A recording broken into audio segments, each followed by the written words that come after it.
నమస్తే అండి, welcome to friendly cooking Telugu. ఈరోజు టమాటా బజ్జీ ఎలా తయారు చేసుకోవాలో చూద్దాం. ఫస్ట్ టైం కనుక మా ఛానల్ని చూస్తున్నట్లయితే సబ్స్క్రైబ్ చేసుకొని బెల్ రింగ్ చేయండి. ముందుగా ఒక గిన్నె తీసుకొని 1 కప్పు శనగపిండి, 2 స్పూన్లు వరిపిండి,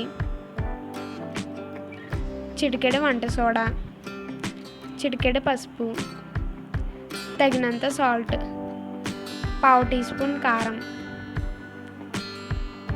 అలాగే నీళ్ళు వేసుకుంటూ కలుపుకోవాలండి. నీళ్ళు అనేవి ఎక్కువగా పోసేసుకోకూడదండి, కొంచెం కొంచెంగా వేసుకుంటూ కలుపుకోవాలి.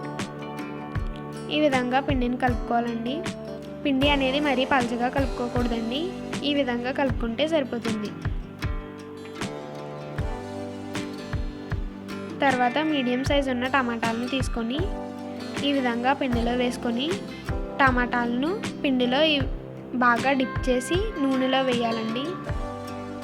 తర్వాత స్టవ్ మీద కడాయి పెట్టుకొని తగినంత నూనె పోసుకొని నూనె బాగా మరిగిన తర్వాత ముందుగా చూపించినట్టు టమాటాను పిండిలో బాగా డిప్ చేసి వేసుకోవాలండి. ఈ విధంగా మిగిలినవి కూడా వేసుకోవాలి.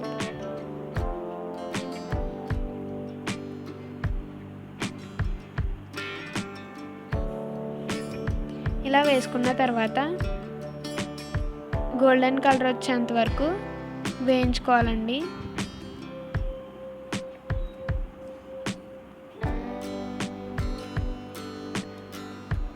ఈ విధంగా గోల్డెన్ కలర్ వచ్చిన తర్వాత పక్కకు తీసుకోవాలి. ఇదే విధంగా మిగిలిన బజ్జీలను కూడా వేసుకోవాలండి.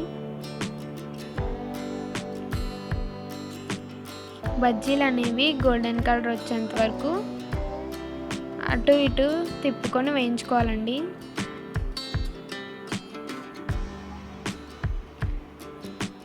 ఈ విధంగా గోల్డెన్ కలర్ వచ్చిన తర్వాత పక్కకు తీసుకోవాలి.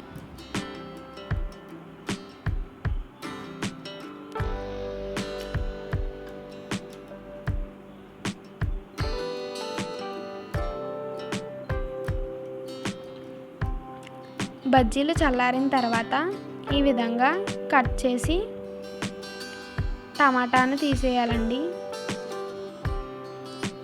ఈ టమాటా పై తొక్క ఇలా వచ్చేస్తుందండి. తొక్క తీసి చిన్న చిన్న ముక్కలుగా కట్ చేసుకోవాలి. ఆ తర్వాత ఉల్లిపాయ ముక్కలు, కొత్తిమీర వేసి అలాగే నిమ్మరసం కూడా వేసి కలుపుకోవాలండి. ఈ విధంగా కలుపుకున్న తర్వాత సాల్ట్, కారం వేసుకొని ముందుగా కట్ చేసి పెట్టుకున్న బజ్జీ ముక్కల్లో ఈ టమాటా ఉల్లిపాయ మిశ్రమాన్ని పెట్టుకోవాలండి.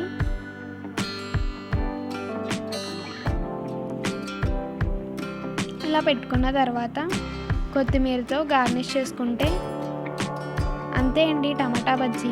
ఈ వీడియో కనుక మీకు నచ్చినట్టయితే లైక్ చేయండి, షేర్ చేయండి, సబ్స్క్రైబ్ చేయండి, అలాగే బెల్ రింగ్ చేయండి. Thanks for watching.